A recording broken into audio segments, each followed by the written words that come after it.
အားလုံးပဲမင်္ဂလာပါခင်ဗျာရွှေရင်းကား channel ကနေပြန်လည်ကြိုဆိုလိုက်ပါတယ်2026ခုနှစ်ဩဂုတ်လ19ရက်နေ့အတွက်နောက်ဆုံးရမိုးလေဝသသတင်းများနဲ့မြစ်ရေမြင့်တက်လာပြီးရေကြီးခြင်းသတိပေးချက်များကိုတင်ဆက်ပေးမှာဖြစ်ပါတယ်ခင်ဗျာပထမဆုံးအနေနဲ့မိုးလေဝသနဲ့ဇလဗေဒညွှန်ကြားမှုဦးစီးဌာနကထုတ်ပြန်ထားတဲ့နောက်ဆုံးရမိုးလေဝသခန့်မှန်းချက်များကိုတင်ဆက်ပေးမှာဖြစ်ပါတယ်ခင်ဗျာ2026ခုနှစ်ဩဂုတ်လ18ရက်နေ့ညနေ4:00နာရီချိန်ထုတ်ပြန်ချက်လွန်ခဲ့တဲ့24နာရီအတွင်းကစကိုင်းတိုင်းဒေသကြီးအောက်ပိုင်းနဲ့ကယားပြည်နယ်တို့မှာနေရာကွက်ကြားမကွေးတိုင်းဒေသကြီးမှာနေရာကျဲကျဲမန္တလေးတိုင်းဒေသကြီးပဲခူးတိုင်းဒေသကြီးအေရဝတီတိုင်းဒေသကြီးချင်းပြည်နယ်နဲ့ရှမ်းပြည်နယ်မြောက်ပိုင်းတို့မှာနေရာစိတ်စိတ်နဲ့ကျန်တိုင်းဒေသကြီးနဲ့ပြည်နယ်တို့မှာနေရာအနှံ့ပြားမိုးထစ်ချုံရွာခဲ့ပြီးပဲခူးတိုင်းဒေသကြီးနဲ့ရခိုင်ပြည်နယ်တို့မှာနေရာကွက်ရေမိုးကြီးခဲ့ပါတယ်။မှတ်သားဖွယ်ရာမိုးရေချိန်များကတော့စစ်တွေမြို့မှာ3.39လက်မတောင်ငူမြို့မှာ3.39လက်မမူးရုံမြို့မှာ2.83လက်မဟုံးမလင်းမြို့မှာ2.48လက်မကြောက်ဖြူမြို့မှာ2.36လက်မကော့ကရိတ်မြို့မှာ2.24လက်မပူတာအုံမြို့မြစ်ကြီးနားမြို့နဲ့တိန်စရမြို့တို့မှာ1.5လက်မစီမြိတ်မြို့မှာ1.38လက်မတန်တောင်ကြီးမြို့မှာ1.33လက်မနဲ့နေပြည်တော်ဇေယျသီရိမြို့နယ်မှာ1.26လက်မတို့ဖြစ်ပါတယ်ခင်ဗျာဘင်္ဂလားပင်လယ်အော်အခြေအနေကတော့ကပလီပင်လယ်ပြင်နဲ့ဘင်္ဂလားပင်လယ်အော်တို့မှာမုတ်တုံလေအသင့်တင်မှအားကောင်းနေပါတယ်ဘင်္ဂလားပင်လယ်အော်တောင်ပိုင်းမှာတိမ်နှင်းငယ်မှတိမ်အသင့်တင်ဖြစ်ထွန်းနေပြီးကပလီပင်လယ်ပြင်နဲ့ကြံဘင်္ဂလားပင်လယ်အော်တို့မှာတိမ်အသင့်တင်မှတိမ်ထူထပ်နေပါတယ်မနေ့ပြန်မနေ့ထိခန့်မှန်းချက်ကတော့မကွေးတိုင်းဒေသကြီးစကိုင်းတိုင်းဒေသကြီးအောက်ပိုင်းနဲ့ကယားပြည်နယ်တို့မှာနေရာကျဲကျဲမန္တလေးတိုင်းဒေသကြီးချင်းပြည်နယ်နဲ့ရှမ်းပြည်နယ်မြောက်ပိုင်းတို့မှာနေရာစိတ်စိတ်နဲ့ကြံတိုင်းဒေသကြီးနဲ့ပြည်နယ်တို့မှာနေရာအနှံ့ပြားမိုးထစ်ချုံရွာပြီးနေပြီးတော့ပဲခူးတိုင်းဒေသကြီးစကိုင်းတိုင်းဒေသကြီးအထက်ပိုင်းတနင်္သာရီတိုင်းဒေသကြီးကချင်ပြည်နယ်ကရင်ပြည်နယ်မွန်ပြည်နယ်နဲ့ရခိုင်ပြည်နယ်တို့မှာနေရာကွက်ရေမိုးကြီးနိုင်ပါတယ်ရွာရန်ရာနှုန်းမြေဖြစ်ပါတယ်မိုးတိမ်တောင်ဖြစ်ပေါ်မှုအခြေအနေကတော့နေပြီးတော့ရန်ကုန်တိုင်းဒေသကြီးပဲခူးတိုင်းဒေသကြီးမကွေးတိုင်းဒေသကြီးစကိုင်းတိုင်းဒေသကြီးအထက်ပိုင်းအေရဝတီတိုင်းဒေသကြီးတနင်္သာရီတိုင်းဒေသကြီးကချင်ပြည်နယ်ကရင်ပြည်နယ်မွန်ပြည်နယ်နဲ့ရခိုင်ပြည်နယ်တို့မှာမိုးတိမ်တောင်များဖြစ်ထွန်းလျက်ရှိပြီးအဆိုပါမိုးတိမ်တောင်များရွေးရှားရာနေရာတစ်လျှောက်မှာမိုးရွာသွန်းခြင်းနဲ့အတူလေပြင်းတိုက်ခတ်ခြင်းမိုးတိမ်ကျုံခြင်းမိုးကြိုးပစ်ခြင်းလျှက်စီးလက်ခြင်းနဲ့မိုးသီးကျွေခြင်းစတဲ့မိုးလေဝသဖြစ်စဉ်များဖြစ်ပေါ်နိုင်တဲ့အတွက်ကြိုတင်သတိပြုနိုင်ပါရန်အကြံပြုအပ်ပါတယ်ခင်ဗျာမြမပင်လယ်ပြင်မှာမြမကမ်းဝန်းတစ်လျှောက်နဲ့ကမ်းလွန်ပင်လယ်ပြင်တို့မှာတခါတရံမိုးသက်လေပြင်းများကြားရောက်ပြီးလှိုင်းတစ်တက်မှလှိုင်းကျနိုင်ပါတယ်မိုးသက်လေပြင်းကျစဉ်ရေပြင်းမြေပြင်လေဟာတနအီကို25မိုင်မှမိုင်30အထိတိုက်ခတ်နိုင်ပါတယ်။လှိုင်းမြင့်မှာမြန်မာကမ်းမရန်တစ်ချောင်းနဲ့ကမ်းလွန်ပင်လယ်ပြင်တို့မှာ10ပေမှ10ပေခန့်ရှိနိုင်ပါတယ်။နောက်နေ့အတွက်ခံမှန်းချက်ကတော့နေပြည်တော်မန္တလေးတိုင်းဒေသကြီးပဲခူးတိုင်းဒေသကြီးစကိုင်းတိုင်းဒေသကြီးအထက်ပိုင်းတနင်္သာရီတိုင်းဒေသကြီးကချင်ပြည်နယ်ကရင်ပြည်နယ်မွန်ပြည်နယ်ရခိုင်ပြည်နယ်နဲ့ရှမ်းပြည်နယ်တို့မှာနေရာကွက်၍မိုးကြီးနိုင်ပါတယ်။နေပြည်တော်နဲ့နီးတွဲတဲ့မနေ့ဖြန်မနေ့ထိခံမှန်းချက်ကတော့မိုးတိမ်ချိန်ထစ်ချုံရွာပါမယ်။ရွာရန်ရာနှုန်းမြေဖြစ်ပါတယ်။ရန်ကုန်မြို့နဲ့နီးတွဲတဲ့မနေ့ဖြန်မနေ့ထိခံမှန်းချက်ကတော့မိုးတိမ်ချိန်ထစ်ချုံရွာပါမယ်။ရွာရန်ရာနှုန်းမြေဖြစ်ပါတယ်။မန္တလေးမြို့နဲ့နီးတွဲတဲ့မနေ့ဖြန်မနေ့ထိခံမှန်းချက်ကတော့နေရာကွက်ကြားမိုးထစ်ချုံရွာပါမယ်။ရွာရန်ရာနှုန်းမြေဖြစ်ပါတယ်ခင်ဗျာ။ဆက်လက်ပြီးအေရဝတီတိုင်းဒေသကြီးအတွင်းရေကြီးရေရှမ်းမှုအခြေအနေများကိုတင်ဆက်ပေးမှာဖြစ်ပါတယ်။ GFS နဲ့ SAR ဂျိုရူရေဒါတွေရဲ့လက်တလောတွေ့ရှိချက်အရအေရဝတီတိုင်းဒေသကြီးအတွင်းကမြို့နယ်အများစုမှာရေကြီးရေရှမ်းမှုတွေကျဲပြန့်စွာဖြစ်ပေါ်နေပါတယ်။အထူးသဖြင့်လေးမျက်နှာဟင်းသရအင်္ဂပူကျုံပျော်နဲ့ကြောင်ကုန်းစတဲ့မြို့နယ်တွေရဲ့စိုက်ပျိုးမြေတွေနဲ့မြို့ဝကျွန်းပေါ်နေပါတဲ့နေရာတွေမှာရေလွှမ်းမိုးမှုတွေထူးခြားစွာဖြစ်ပေါ်နေပါတယ်။အနည်းဆုံးဧရိယာ2စတုရန်ကီလိုမီတာနဲ့အထက်ပုံမရေဖုံးလွှမ်းနေတာကိုဂျိုဒူတပ်ပုံတွေမှာအထင်သာမြင်တွေ့နေရပါတယ်။ဒေသလိုက်ကြည့်မယ်ဆိုရင်တော့ငဝေမြဝန်းနဲ့ဟင်းသရခရိုင်အတွင်းကလေးမျက်နှာနဲ့ဟင်းသရမြို့နယ်တွေမှာငဝေမြစ်ရေမြင့်တက်လာတာနဲ့အမျှမြစ်တာပေါင်းတွေအကွဲတာနဲ့ကျိုးပေါက်မှုတွေကြောင့်အနီးပတ်ဝန်းကျင်ကျေးရွာတွေနဲ့လယ်မြေတွေတဲကိုရေစူးစူးဆိုင်ဆိုင်စီးဝင်နေပါတယ်။ဒါပြင်အေရရိတ်တိုင်းအလဲပိုင်းနဲ့တောင်ပိုင်းကကျုံပျော်ကြောင်းကုန်းပတ်တနော်တနုပြူပသိန်းနဲ့ဝါခမမြို့နယ်တွေမှာလည်းငဝေမြစ်တိုးမြင့်တဲ့အေရရိတ်မြစ်တွေကြားကနေပါတဲ့လယ်ကွင်းဧရိယာအများစုမှာစိုက်ပျိုးမြေတွေရေနှင်းမြုပ်နေပါတယ်။အန်ရသတိပေးချက်အဆင့်တွေကိုလေးလာကြည့်တဲ့အခါမှာတော့ပဲခူးနောက်ချမ်းနဲ့အေရရိတ်တိုင်းနယ်စပ်မြို့အချို့မှာတော့ရေကြီးမှုအန္တရာယ်အလွန်စိုးရိမ်ရတဲ့အနည်းအောင်အဆင့်ပြသထားပါတယ်။ရန်ကုန်တိုင်းနဲ့ထိစပ်နေတဲ့တိုင်းဒေသကြီးအရှိတ်ဘက်ချမ်းမှာလည်းအရှိန်မြင့်သတိပေးချက်အဆင့်မှာရှိနေတာကြောင့်စိုက်ပျိုးရေးနဲ့လမ်းမဆက်သွယ်ရေးထိခိုက်နိုင်ခြင်းအလွန်မြင့်မားနေပါတယ်။လက်ရှိမှာတော့ထွေထွေအခြေအနေအထက်ပိုင်းကစီးဆင်းလာတဲ့မြစ်ရေတွေနဲ့မုတ်တုံမိုးတွေဇက်တိုက်ရွာသွန်းမှုတွေကြောင့်မြဝကျွန်းပေါ်ရေစင်းစနစ်တွေဟာရေထွက်ပေါက်နှေးကွေးပြီးရေတက်မှုကြာရှည်နိုင်ပါတယ်။လျှာစိုက်ပျိုးမြေအများစုရေဖုံးလွှမ်းနေတာကြောင့်စဘာစိုက်ခင်းတွေပျက်စီးနိုင်ခြင်းရှိနေသလိုကျေးရွာချင်းဆက်လမ်းတွေဆက်သွယ်ရေးပြတ်တောက်နေပြီးရေဘေးလွန်ရာနေရာကိုပြောင်းရွှေ့ဖို့အတွက်လှေနဲ့မော်တော်ဘုတ်တွေကိုသာအဓိကအသုံးပြုနေကြရပါတယ်။ဒါကြောင့်ငပွေမြစ်နဲ့အေရရီမြဝန်းတစ်လျှောက်မှာရှိတဲ့စိုက်ပျိုးမြေတွေနဲ့နေပါတဲ့မြကမ်းဘေးကကျေးရွာတွေအနေနဲ့တဲအိတ်တွေနဲ့တာပေါင်တွေထိမ့်သိမ်းတာလူနဲ့တရိတ်ဆန်တွေကိုရေလွတ်ရာကြိုတင်ပြောင်းရွှေ့တာတွေပြုလုပ်ပြီး ရေဘေးအသိပေးချက်တွေကိုစနစ်တကျစောင့်ကြည့်သတိပြုကြဖို့လိုအပ်ပါတယ်။ Meteo ဘူးရဲ့ Icon Global Model တွေကနေဒီကနေ့ဩဂုတ်လ18ရက်နေ့မှာထုတ်ပြန်လိုက်တဲ့နေ့စဉ်မိုးရေချိန်ပြမြေပုံအရလာမယ့်ဩဂုတ်လ18ရက်နေ့ကနေ24ရက်နေ့အထိရက်သတ္တပတ်အတွင်းစကိုင်းတိုင်းအထက်ပိုင်းတင်းနှင်းတိုင်းတိုင်းနဲ့ရခိုင်ပြည်နယ်တို့မှာ24နာရီအတွင်းမိုးရေချိန်ဟာ60မီလီမီတာကနေ90မီလီမီတာအထိမိုးအလွန်ကြီးနိုင်တယ်လို့သိရပါတယ်။ဒါဟာဘင်္ဂလားပင်လယ်အော်မြောက်ပိုင်းကနေအိန္ဒိယနိုင်ငံထဲကိုဝင်ရောက်သွားတဲ့မုန်တိုင်းငယ်ရဲ့အရှိန်နဲ့ကပလီပင်လယ်ပြင်မှာမုတ်တုံလေအားကောင်းနေတာကြောင့်ဖြစ်ပါတယ်။အိန္ဒိယဘက်ကိုရွေ့သွားတဲ့မုန်တိုင်းငယ်ရဲ့ဆွဲအားကြောင့်အနောက်တောင်မုတ်တုံလေဟာအားအလွန်ကောင်းနေတဲ့အနေအထားမှာဆက်ရှိနေပြီးရခိုင်ကမ်းရိုးတန်းနဲ့တင်းနှင်းတိုင်းတိုင်းဘက်ကိုပင်လယ်ပြင်ကမိုးသက်တိမ်တိုက်ကြီးတွေအဆက်မပြတ်တိုးဝင်နေအောင်မှာဖြစ်ပါတယ်။ဒါအပြင်ဩဂုတ်လ20ရက်ကနေ22ရက်နေ့အတွင်းမှာတော့တောင်တရုတ်ပင်လယ်ကလေဖိအားနည်းရပ်ဝန်း MS 95W ဟာဗီယက်နမ်နဲ့လာအိုကိုဖျက်ကျော်ပြီးမြန်မာနိုင်ငံအရှေ့ဘက်နယ်စပ်ကိုနီးကပ်လာမှာပါ။ဒါကြောင့်ရှမ်းပြည်နယ်အရှေ့ပိုင်းနဲ့မြောက်ပိုင်းမွန်ကရင်နဲ့ရခိုင်တင်းနှင်းတိုင်းတိုင်းတို့မှာမိုးအလွန်သီးထန်လာဖို့85ရာခိုင်နှုန်းအထက်ရှိနေပါတယ်။ဩဂုတ်လ23ရက်နေ့ကနေ24ရက်နေ့မှာတော့မုတ်တမကွေးဘက်ကမိုးတိမ်တိုက်ကြီးတွေဟာပဲခူးတိုင်းအရှေ့ချမ်းရန်ကုန်နဲ့မြဝကျွန်းပေါ်ဒေသတွေထဲထိတိုးဝင်လာမှာဖြစ်လို့မိုးပုံမိုးရွာသွန်းလာနိုင်ပါတယ်။မကွေးမန္တလေးနဲ့နေပြည်တော်အစရှိတဲ့မြန်မာနိုင်ငံအလဲပိုင်းမိုးကွယ်စုံတွေမှာတော့မိုးကျပါသွားမှာဖြစ်ပါတယ်။တဘာဝဘေးသတိပေးချက်အနေနဲ့ကတော့တင်းနှင်းနာရီရိုက်ခိုင်မွန်နဲ့ကရင်ပြည်နယ်တွေမှာ9ရက်အတွင်းစုစုပေါင်းမိုးရေချိန်ဟာမီလီမီတာ300ကနေ450အထက်ရရှိနိုင်တာကြောင့်တောင်ကျရေရှမ်းတာမြို့နယ်လိုက်ရေလွှမ်းမိုးတာနဲ့တောင်ကျလန်းတွေမှာစံချိန်တင်မြေပြိုတာဖြစ်လာနိုင်လို့အထူးသတိပြုဖို့လိုပါတယ်။စကိုင်းတိုင်းထပ်ပိုင်းကချင်ပြည်နယ်နဲ့ရခိုင်ပြည်နယ်တို့မှာလည်းရက်ရှည်မိုးဆွဲရွာနိုင်တာကြောင့် AR မြစ်နဲ့ချင်းတွင်းမြစ်အထက်ပိုင်းတို့မှာစိုးရိမ်ရေမှတ်ထက်ကျော်လွန်ပြီးမြစ်ရေကြီးမှုတွေဆက်လက်ဖြစ်ပေါ်နေနိုင်ပါတယ်။မြန်မာနိုင်ငံလယ်ပိုင်းဒေသတွေမှာမိုးနေတာဖြစ်ပေမဲ့အထက်ပိုင်းကစီးဆင်းလာမဲ့မြစ်ရေလှိုင်းကြီးမှုတွေကြောင့်စကိုင်းမန္တလေးပခုတ်ကူ6ရေနံချောင်းနဲ့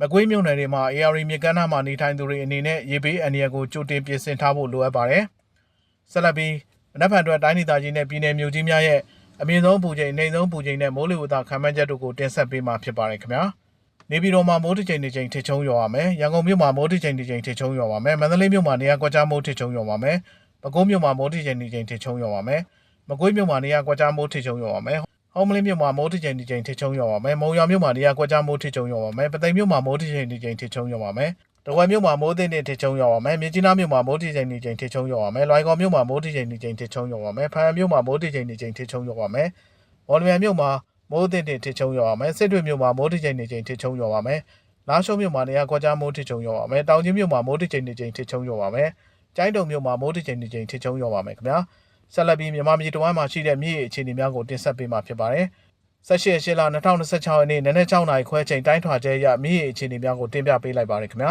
။မြေကြီးနားမြေဟာမနေ့ကညနေကနေ12နာရီအတွင်းပေဝက်ကျော်ကန်ထပ်တက်လာပါတယ်။မြေကြီးနားမြေဟာစိုးရိမ်ရေမှတ်1200စင်တီမီတာသို့ရောက်ရှိရန်990စင်တီမီတာ18ပေခွဲကျော်ကန်အလိုမှာရောက်ရှိနေပါတယ်။မြေကြီးနားမြေဟာလက်တလုံးမှာဖြည်းဖြည်းချင်းဆက်တက်နေမှာဖြစ်ပါတယ်။ဇူလိုင်လအတွင်းမြေကြီးနားမြေဟာအတက်ကြ9ချိန်ရှိခဲ့ပါတယ်။ဩဂုတ်လအတွင်းတတိယလှိုင်းတတိယအကြိမ်ဖြစ်ပါတယ်။73ရက်လ2026ရက်နေ့နံနက်ပိုင်းမှာညပိုင်းအချိန်ထိ2ပေကျော်ကပြန်လည်မြင့်တက်ခဲ့ပြီး15ရက်လ2026ရက်နေ့နံနက်ပိုင်းတင်ပြချိန်အထိ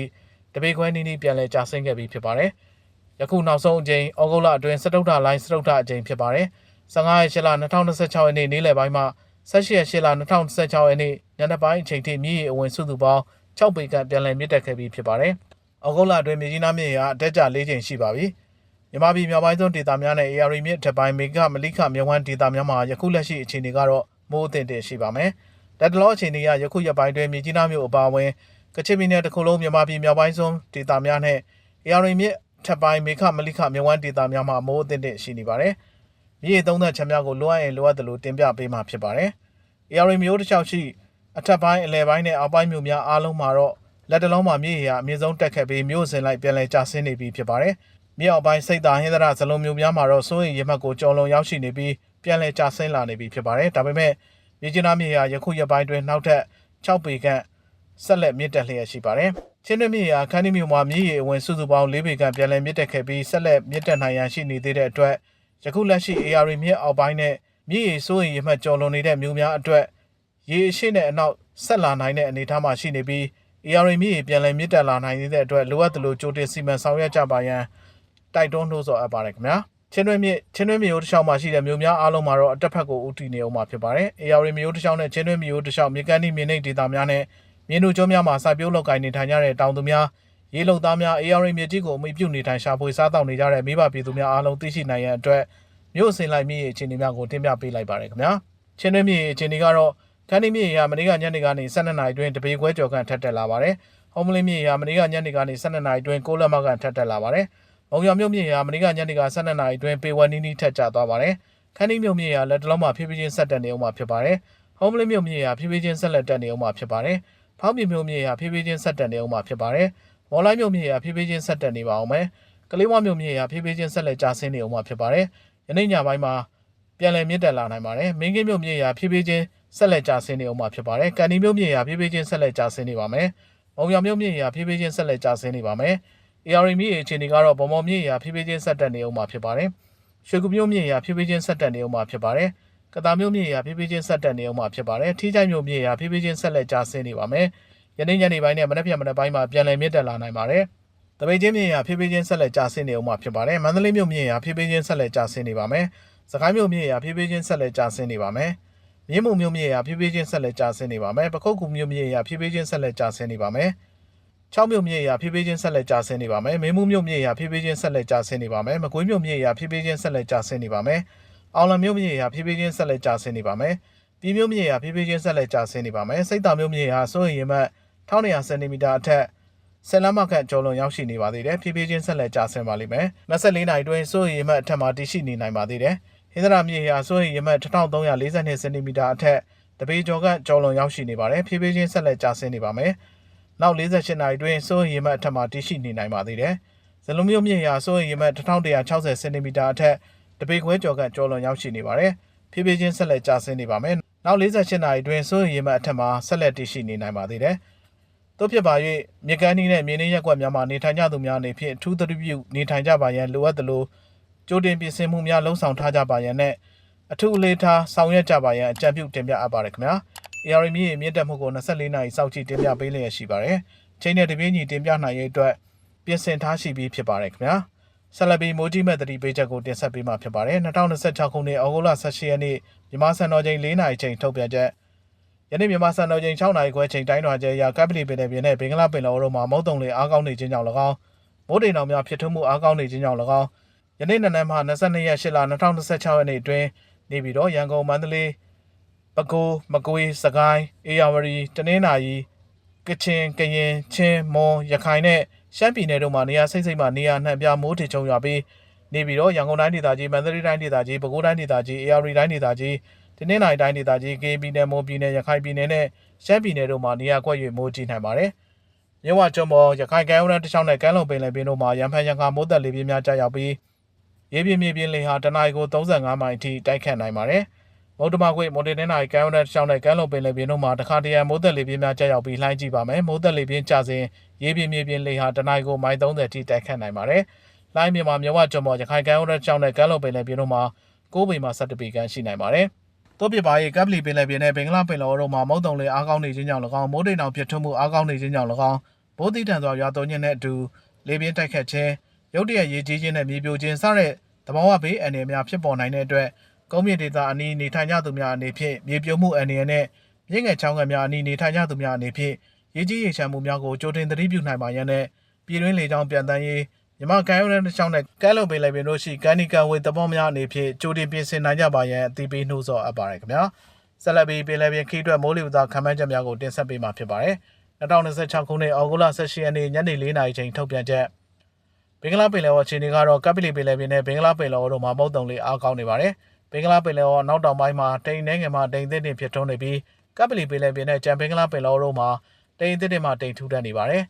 ရန်ကုန်မှာတနင်္လာရီကမ်းရိုးတန်းတစ်လျှောက်ပင်လယ်ပြင်ခီးတွက်မိုးလေဝသခန့်မှန်းချက်ယနေ့မိုးနယ်ချိန်မှာနောက်24နာရီတွင်ခန့်မှန်းချက်ကတော့နေရာနှံ့ပြားမိုးထချုံရွာပြီးနေရာကွက်၍မိုးကြီးနိုင်ပါတယ်အမြင့်တာ3မိုင်ခန့်မိုးရွာစဉ်မိုင်ဝဲအောက်ရှိပါမယ်ရေပြင်လေကတော့နောက်သို့မဟုတ်နောက်တောင်တနအီကိုပင်လယ်မိုင်20မှ25မိုင်တခါတရံမိုင်30အထိတိုက်ခတ်နိုင်ပါတယ်လှိုင်းကြီးနိုင်ပါတယ်လှိုင်းအမြင့်မှာ10ပေမှ10ပေခန့်တို့ပဲဖြစ်ပါတယ်ရန်ကုန်မှာရခိုင်ကမ်းရိုးတန်းတစ်လျှောက်ပင်လယ်ပြင်ခီးတွက်မိုးလေဝသခန့်မှန်းချက်ယနေ့မိုးနယ်ချိန်မှာနောက်24နာရီတွင်ခန့်မှန်းချက်ကတော့နေရာနှံ့ပြားမိုးထချုံရွာပြီးနေရာကွက်၍မိုးကြီးနိုင်ပါတယ်အမြင့်တာ3မိုင်ခန့်မိုးရွာစဉ်မိုင်ဝဲအောက်ရှိပါမယ်ရေပြင်လေကတော့တောင်သို့မဟုတ်နောက်တောင်တနအီကိုပင်လယ်မိုင်20မှ25မိုင်ရန်ဖန်ရံခါ35မိုင်အထိတိုက်ခတ်နိုင်ပါတယ်လှိုင်းကြည့်ပါမယ်လှိုင်းပြင်းမှာ9ပေမှ17ပေခန့်တို့ပဲဖြစ်ပါတယ်ဩ ဟုတ်ကဲ့ပါခင်ဗျာဒါကတော့ရွှေနဂါ channel ကနေတင်ဆက်ပေးခဲ့တဲ့နောက်ဆုံးရမိုးလေဝသသတင်းများပဲဖြစ်ပါတယ်မိဘပြည်သူများရုတ်တရက်ဖြစ်ပေါ်လာနိုင်တဲ့ရာသီဥတုဘေးအန္တရာယ်များမှကြိုတင်ကာကွယ်ရှောင်ရှားနိုင်ကြပါစေလို့ဆုတောင်းပေးလိုက်ပါတယ်ခင်ဗျာတဘာဝဘေးအန္တရာယ်ပေါင်းမှကင်းဝေးပြီးဘေးကင်းလုံခြုံစိတ်ချရတဲ့နေ့ရက်များကိုပိုင်ဆိုင်နိုင်ကြပါစေခင်ဗျာအားလုံးပဲကိုယ်စိတ်နှစ်ပါးကျန်းမာချမ်းသာကြပါစေခင်ဗျာ